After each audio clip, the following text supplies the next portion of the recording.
If you care, why don't you run if you care? Because I believe in this guy. Actually, you know why? You think Joe Biden is the best the Democrats can do? I have deep respect, reverence for Joe Biden as a person, his character, his decency, and his capacity to do great things. That's why I'm not worthy of that conversation. This guy deserves it. Wow. California Governor Gavin Newsom now saying he's not worthy of the Democratic nomination. And this latest 2024 denial caps a days-long national media tour. Watch. I'm a little old-fashioned. I want a guy who produces results. And the results are in. It's been a masterclass. There's simply no administration in my lifetime that's been more effective. So, with all respect to Democrats out there, time to buck up and wake up to these realities. We've never had a record to sell like this. Fox News contributor Joe Concha here to weigh in on these very complimentary comments coming from Gavin Newsom. So, Joe, it does seem like he's making some sort of serious effort to convince people, I'm not running for president in 2024. Joe Biden's going to be the guy. Are you buying it? And if so, what happened?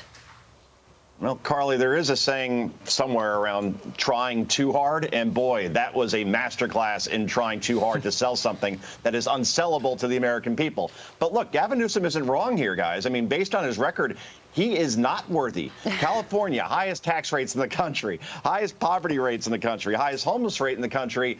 And thanks to all those factors, and crime being completely out of control from Los Angeles to California, more people, more businesses are leaving California more than any other state. Now, imagine if Newsom was the leader of all 50 states as president. So if you really want to follow in California's footsteps as a country, well, Mr. Newsom is your guy. But look, the California governor really wants to be president. I mean, why else would he agree to debate Ron DeSantis, who was actually running for president?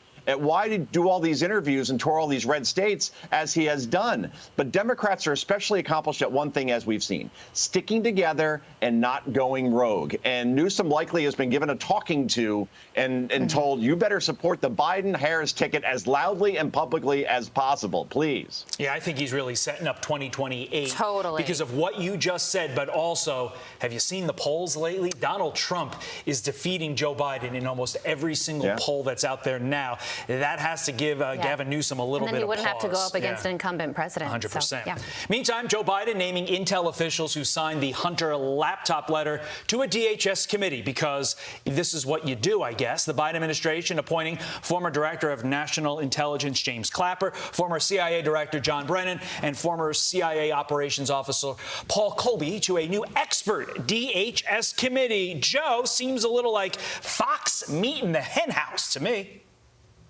Yeah, it's a reward, Todd, for a job well done, right? I mean, you got to love Washington, a swamp that rewards those in powerful positions who knowingly lie, as these intelligence officers did.